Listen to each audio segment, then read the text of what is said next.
Break બાદ આપનું સ્વાગત છે। હવે વાત કરીએ હાર્દિક પટેલ અનામત આંદોલનના હીરોની। તો હાર્દિક પટેલના જન્મદિવસથી લઈને આજ દિન સુધીની વાત કરીએ તો પાટીદાર અનામત આંદોલનના હીરો હાર્દિક પટેલનો જન્મદિન 20 જુલાઈ છે। હાર્દિકનો જન્મદિવસ 20 જુલાઈ 1993માં મહેસાણાના કડીમાં થયો હતો। હાર્દિકના જન્મદિનને તેના જન્મદિનથી આજ દિન સુધીની કહાણી અમદાવાદ જિલ્લાના વિરમગામ નજીક આવેલું ચંદ્રનગર ગામ હાર્દિકનું મૂળ વતન છે। ચંદ્રનગરના પાટીદાર પરિવારમાં જન્મેલ હાર્દિક પટેલ સમાજ માટે આશાનું કિરણ સાબિત થયો છે।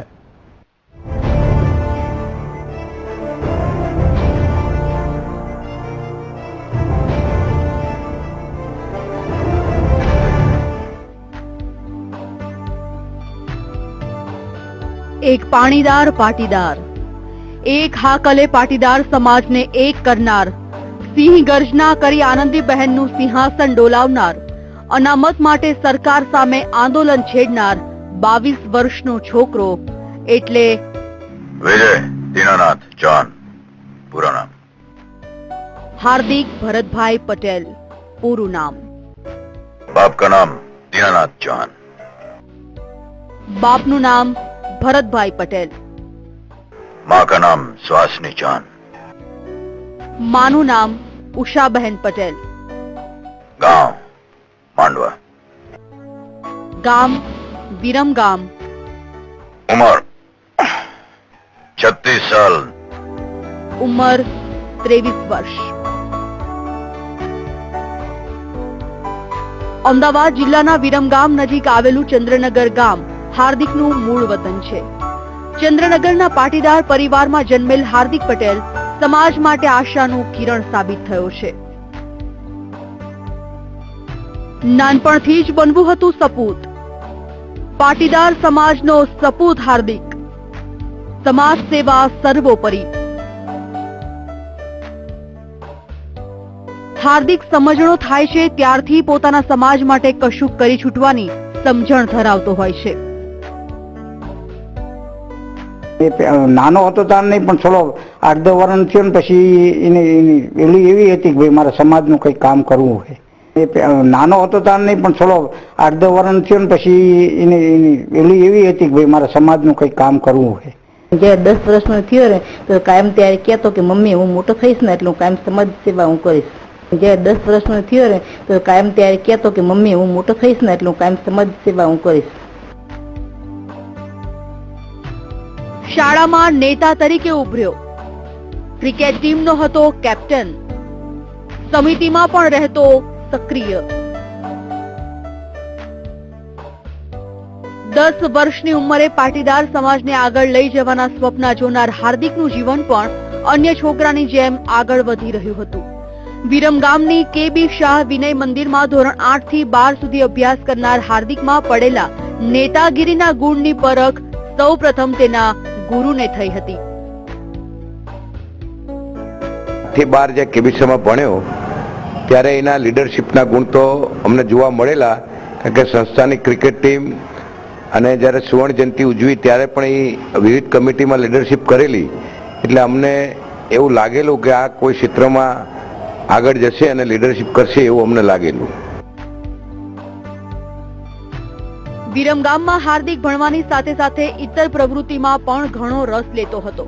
હાર્દિકને ક્રિકેટ રમવું પસંદ હતું અને તે પોતાની સ્કૂલની ક્રિકેટ ટીમનો કેપ્ટન પણ બનેલો।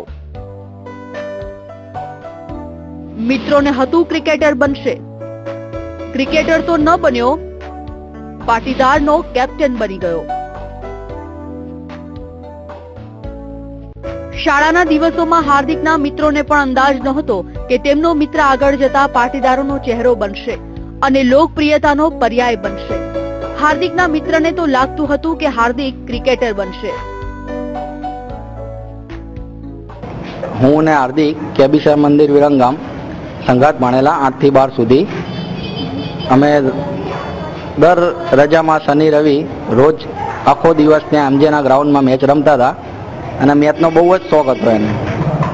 અમે ત્યાં 8 થી 10 મેચ રમતા, પણ ત્યારે અમને એવું નહોતું લાગતું કે આ કંઈક ભવિષ્યમાં આવું કરશે, પણ એવું લાગતું હતું કે મેચમાં એને બહુ જ રસ છે તો મેચમાં કદાચ નામ કમાશે।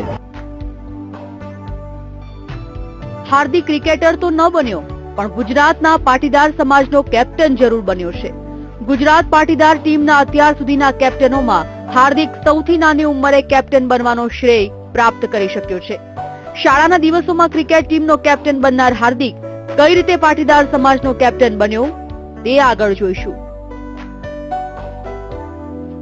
રંજીતસિંહ જાદવ સાથે Dinesh Sindhav, bureau report, BTV news, Ahmedabad.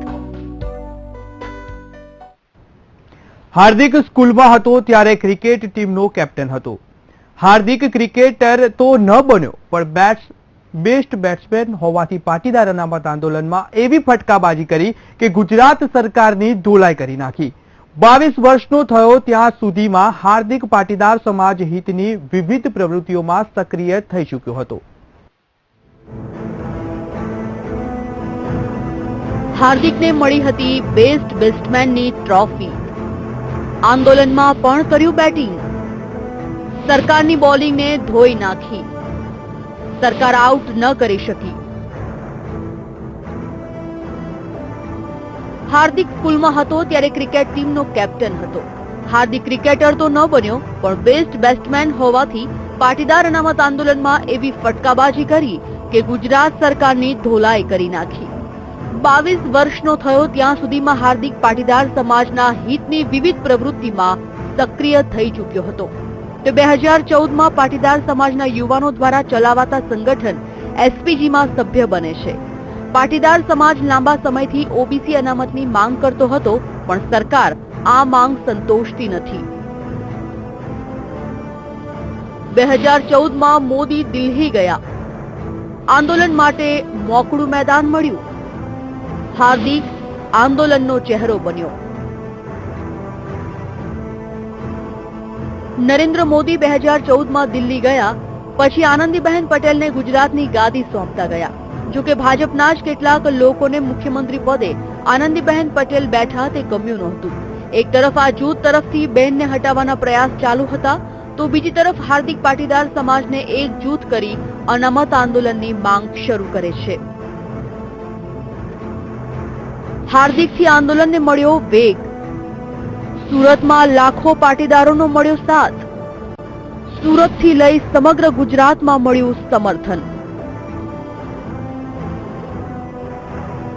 6 જુલાઈ 2015ના રોજ મહેસાણાના વિસનગરથી શરૂ થયેલું પાટીદાર અનામત આંદોલન તેના પ્રથમ દિવસથી જ હિંસક સ્વરૂપ ધારણ કરે છે. આ પછી જે ઘટનાઓ ઘટે છે તેને લઈ ગુજરાતના 20% પાટીદારોનો ચહેરો હાર્દિક બની જાય છે. સુરતના કાપોદ્રા વિસ્તારમાં નીકળેલી રેલીમાં 5 લાખથી વધુ પાટીદારો ઉમટી પડતા હાર્દિકનો ઉત્સાહ વધી જાય છે. સમગ્ર ગુજરાતમાં અનામતની માંગ જોર પકડે છે ત્યારે હાર્દિક અમદાવાદના GMDC ગ્રાઉન્ડમાં એકઠા થવા પાટીદારોને હાકલ કરે છે.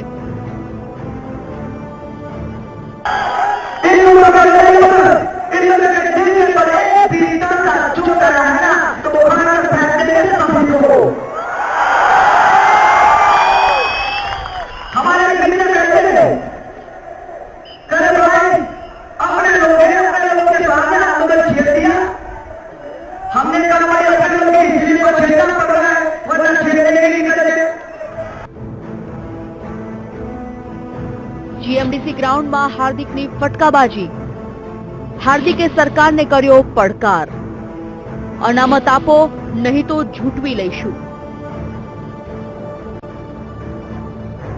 હાર્દિકની એક હાકલે ગુજરાતભરમાંથી લાખો પાટીદારો આવે છે અને હાર્દિક અનામત ન મળે તો ઝૂંટવી લઈશુંનો હુંકાર કરે છે.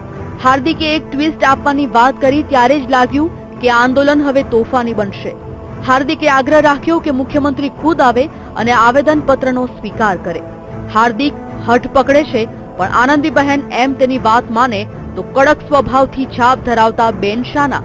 જે આશંકા હતી એ જ થયું.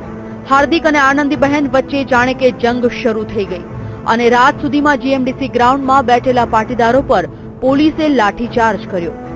પાટીદારો અને પોલીસ વચ્ચે શરૂ થયેલું ઘર્ષણ તોફાનોમાં પરિણમે છે અને સમગ્ર ગુજરાતમાં શાંતિનો માહોલ ઊભો થાય છે. સરકાર આંદોલનનો અંત આણવા શામ દામ દંડભેદની નીતિ અપનાવે છે. હાર્દિક 1/2 નથી થતો તો આનંદીબહેન પણ નમવા તૈયાર નથી. બહાર આવ્યો વિરમગામનો વાઘ. સરકાર સામે નાખી ત્રાડ, કહ્યું તેવર નહીં બદલાય, ઈબીસી નહીં ઓબીસી જોઈએ. આમ આ યુદ્ધમાં એક તબક્કો એવો આવે છે કે હાર્દિક સામે રાજદ્રોહનો કેસ થાય છે અને જેલમાં જાય છે. હાર્દિક 9 મહિના બાદ શરતી જામીન મળતા જેલની બહાર આવે છે.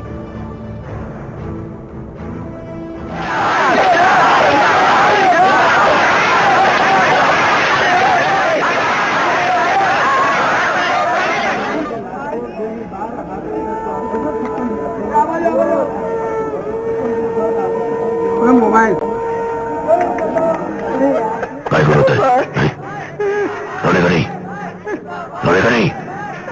हमको 4 गोली लगाम रोया नहीं. मालूम क्यों? मालूम क्यों? क्योंकि तुम सब लोग हमारे साथ है. तो हमारा ताकत है, ताकत. हाँ, हम बिल्कुल ठीक है. ये देखो देखो, ठीक है, कुछ नहीं हुआ.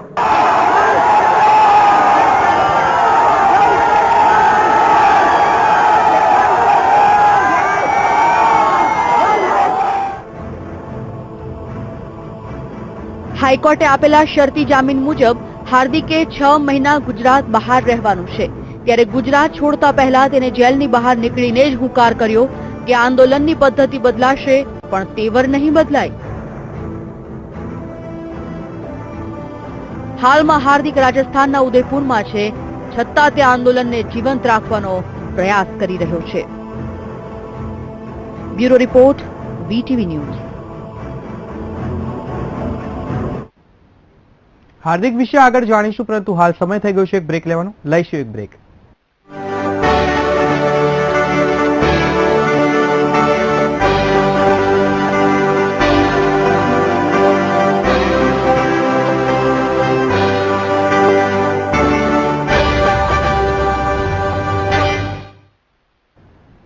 Welcome back. આપણે વાત કરી રહ્યા હતા અનામત આંદોલનના હીરો હાર્દિક પટેલની. તો હાર્દિક જેલમાંથી છૂટી હાલ રાજસ્થાનના ઉદયપુરમાં છે. ત્યારે તેના જન્મદિનને માતા પિતા સાથે ન રહી શક્યા એ વાતનું તેઓ દુઃખ છે, પરંતુ સાથે સાથે ગૌરવ છે કે તેમનો દીકરો પાટીદાર સમાજની સેવા કરી રહ્યો છે. હાર્દિકના જન્મદિનને તેના માતા પિતાએ તેમના પુત્રને જીવનમાં ખૂબ આગળ વધી સમાજ સેવા કરી શકે તેવા આશીર્વાદ આપ્યા છે. હાર્દિકનો જન્મ 20 જુલાઈ 1993ના મહેસાણાના કડીમાં થયો હતો. જન્મ ગુજરાત પાટીદાર અનામત આંદોલનના હીરો હાર્દિકનો જન્મ 20 જુલાઈ 1993ના રોજ તેના મોસાળ કડીમાં થયો હતો. 20 જુલાઈ 2017ના રોજ હાર્દિકનો જન્મદિવસ આવ્યો, પણ તે પરિવાર સાથે ઉજવણી ન કરી શક્યો. રાજદ્રોહના કેસમાં 9 મહિના જેલમાં રહ્યા બાદ હાઈકોર્ટે જામીન તો આપ્યા, પણ શરતી જામીન હોવાથી હાર્દિકે 6 મહિના ગુજરાત બહાર રહેવાનું છે. જન્મદાતાના આશીર્વાદ. જન્મદિને આપ્યા આશીર્વાદ. આગળ વધો, સમાજ સેવા કરો. આથી હાર્દિક જેલમાંથી છૂટી હાલ રાજસ્થાનના ઉદયપુરમાં છે. ત્યારે તેના જન્મદિને માતા પિતા સાથે ન રહી શક્યા એ વાતનું તેઓને દુઃખ છે, પણ સાથે સાથે ગૌરવ છે કે તેમનો દીકરો પાટીદાર સમાજની સેવા કરી રહ્યો છે. હાર્દિકના જન્મદિને તેના માતા પિતાએ તેમના પુત્રને જીવનમાં ખૂબ આગળ વધી સમાજ સેવા કરી શકે તેવા આશીર્વાદ આપ્યા છે. ખાલી 15 મિનિટ રોકાણો છે, એટલે અમને અમારા દીકરાનું હોય, કોઈ બી માતા પિતા હોય, કારણ કે છોકરો હોય એટલે છોકરાનું તો બધાને ઓલું લાગે, એમાં જન્મદિવસ છે એટલે અમને થોડી દુઃખ તો લાગે ને. પણ અમારો દીકરો જેલમાં હતો તો એમને વધારે ટેન્શન નતું, એટલે અમને દુઃખ તો છે કે એની જોડે અમે જન્મદિવસ નહીં ઉજવ્યો, પણ આજે અમને હારે હારે પણ એમ કે આનંદ છે કે આજે સમાજ માટે એમ કે આટલું સેવા કરે તેનો અમને ગર્વ છે. હાર્દિક જ્યારથી ગુજરાત પાટીદાર આંદોલનમાં સક્રિય છે ત્યારથી ખૂબ જ ઓછો સમય પોતાના પરિવારજનો સાથે રહી શક્યો છે.